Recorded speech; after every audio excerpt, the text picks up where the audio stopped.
70% है तो कुल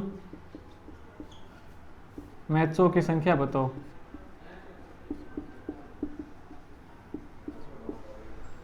कोई टीम ने 15 मैच जीते हैं जो कुल का 70% है, तो उसकी मतलब कुल मैच कितने हुए वो बताने हमें। कुल मैच हुए कितने हैं पता नहीं है, एक्स मान लेते हैं, कुल एक्स मैच हुए समझ लेते हैं, ठीक है। जीते कितने उसने 15 मैच जीते, कुल परसेंट तो पता है, कुल का परसेंट कितना है वो 70, ठीक है। तो एक्स का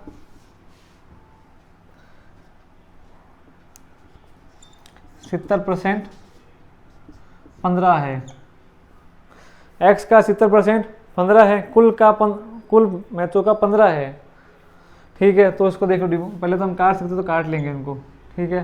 फिर क्रॉस मल्टीप्लाई कर देंगे इसको इससे, यहाँ बचा 7x, इसको इससे 150, तो x अपॉन में 150/7 ऐसे कर देंगे इसको, ठीक है बच्चों।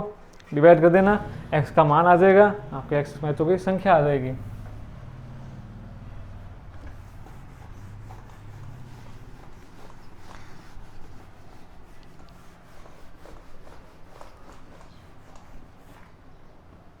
तो हमने अभी तक क्या पढ़ा, रेशियो पढ़ लिया, परसेंटेज पढ़ लिया और प्रॉफिट लॉस पढ़ लिया। इसके कुछ एग्जाम्पल भी देख लिए, इनके कुछ फॉर्मूले लिख देता हूं मैं आपको।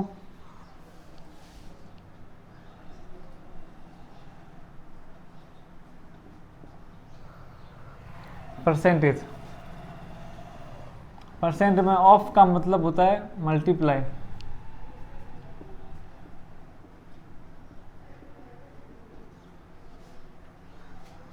मतलब 100 का 20%, 20% ऑफ 100, का मतलब मल्टीप्लाई 20% रहते नीचे कितना आ जाएगा 100, 100 का 20% 20 होता है। ऐसे ही हम देखेंगे किस का 30% 30 है, किस का 30% 30 है, मतलब हमें अब क्या दिया है, किस का मतलब संख्या पता नहीं है, कोई संख्या का 30% 30 है, कोई संख्या का मान लो संख्या मान लिया x, x का 30% हटते नीचे 100 लग जाएगा 30 है। वही सेम रूल है, cross multiply 30 into x 30x, 30 into 100। अभी ये क्या कर रहा है, मल्टीप्लाई कर रहा है, उधर जाके क्या करेगा, डिवाइड करेगा,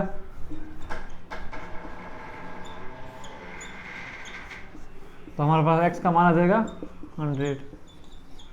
ऐसे दो टाइप के क्वेश्चन होते हैं, सिंपल सा क्वेश्चन था ये, तो कोई भी निकालता है मल्टीप्लाई करनी है। ये क्वेश्चन आता है पेपर में, किस संख्या को संख्या पूछ लेता है, मैं संख्या क्या होगी, इंक्रीज डिक्रीज पूछ लेता है मैं।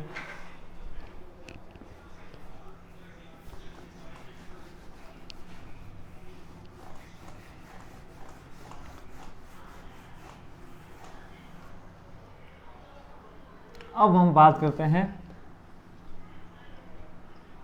Compound and simple interest. चक्रवृद्धि ब्याज और साधारण ब्याज की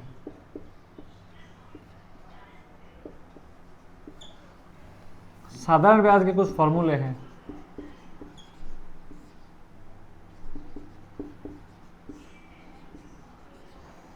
तो इसमें मूलधन होगा, दर होगी और समय होगा दिया हुआ। इनको तीनों को मल्टीप्लाई करके 100 का डिवाइड कर देंगे तो हमारे पास आ जाएगा साधारण ब्याज। मिश्र धन कैसे निकलेगा, इसमें पूछ ले मिश्र धन बताइए, साधारण ब्याज कितना है, तो मिश्र धन क्या होगा। मिश्र धन को कभी कभी राशि भी लिख देते हैं ये लोग, राशि बताइए ये राशि होगी। मिश्र धन कैसे लगेगा, जो हमारे पास मूलधन है वो मूलधन में हम जो ब्याज ऐड आया है वो ब्याज ऐड कर देंगे, ये हो जाएगा मिश्र धन। ये दो फार्मूले हैं, मेन दो फार्मूले हैं। इन फार्मूले से हम 3-4 फार्मूले और निकाल सकते हैं। आप लिख लीजिए, नोट कर लीजिए इनको, फिर हम देखेंगे आगे इनसे और फार्मूले कैसे बनते हैं।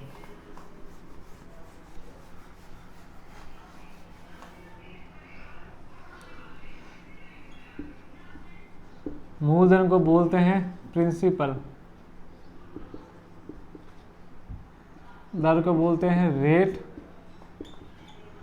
समय को बोलते हैं टाइम, साधारण ब्याज को